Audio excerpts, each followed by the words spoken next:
Correction de l'exercice 16, page 106. On vous présente le principe de la congélation d'un liquide pur en général, et plus particulièrement celle de l'eau, qui se fait à 0 degré et à température constante, tant que de la glace coexiste avec le liquide. Ce qui permet, quand on le place à côté d'un corps en contact, tant qu'il existe de la glace, de maintenir par exemple une température de 0 degré lorsqu'il fait chaud, ou alors aussi pour se protéger d'un froid plus intense que 0 degré, pour éviter par exemple que des denrées gèlent. Si de l'eau liquide, tant que de l'eau liquide existe et n'est pas transformée à l'état de glace, on va rester à 0 degré. Première question, de l'énergie est-elle reçue ou libérée par l'eau lorsqu'elle gèle dans le baquet?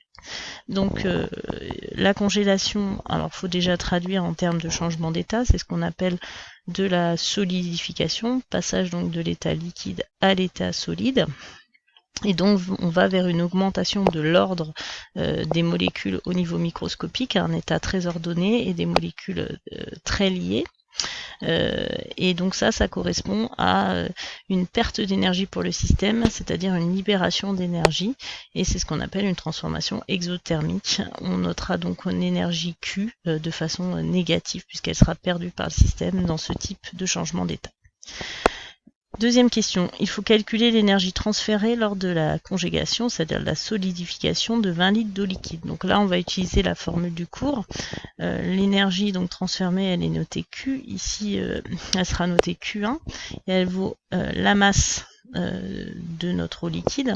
Ici, attention, on n'a que le volume pour l'instant, donc il faudra bien calculer sa masse, fois ce qu'on appelle l'énergie massique de changement d'état ou chaleur latente de changement d'état, qu'on note L. Donc pour la congélation, elle est notée LC, il est précisé en petit complément en dessous du plan de travail que l'énergie de changement d'état de solidification, c'est l'inverse de la fusion, et donc les valeurs sont opposées, c'est-à-dire qu'on vous donne dans l'énoncé l'énergie massique de fusion de l'eau, LF, qui vaut 333 kJ par kilogramme. Attention, c'est pas des joules par kilogramme, mais des kilojoules qu'il faudra convertir. Et donc du coup, la solidification, la congélation va être égale à moins 333 kJ par kilogramme, c'est l'opposé. Donc Q1, si je reprends, c'est M fois L de congélation de solidification, c'est pareil, qui vaut de moins M fois L de fusion. Attention, M n'est pas donné directement. On a dans l'énoncé la masse volumique, ρ égale M sur V, donc M égale ρ fois V.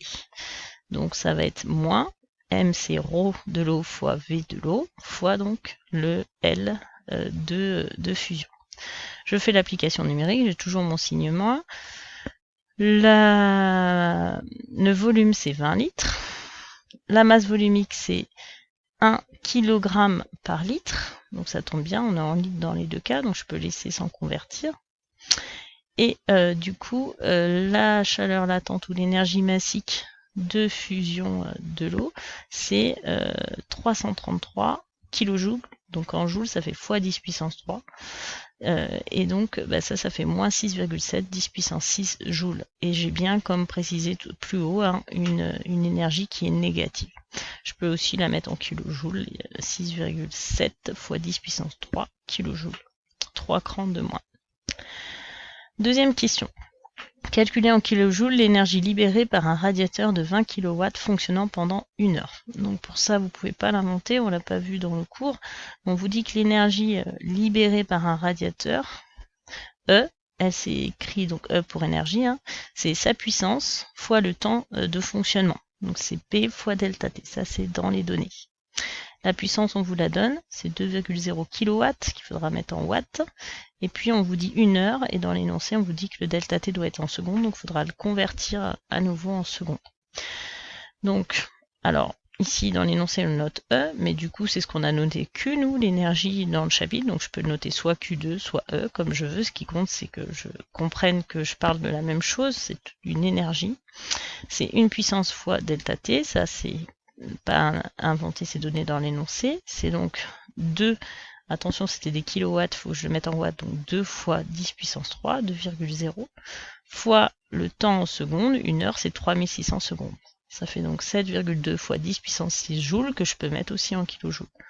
Je compare les deux, je trouve le même ordre de grandeur. J'ai à peu près 6,7 si je l'arrondis, ça me ferait 7 10 puissance 3 kJ. Et là, si je l'arrondis à un chiffre, ça me ferait aussi 7 10 puissance 3 kJ. D'où la question 4. On me demande d'expliquer l'usage des baquets d'eau par les anciens. Ce que je vois, c'est que l'énergie libérée lors de la solidification de la glace va libérer dans le milieu ambiant une énergie qui va être équivalente au fonctionnement d'un radiateur pendant 1 heure, puisque j'ai calculé ici que la solidification libère quasiment 7 10 puissance 3 kJ et qu'un radiateur qui fonctionne pendant 1 heure va aussi fournir 7 10 puissance 3 kJ.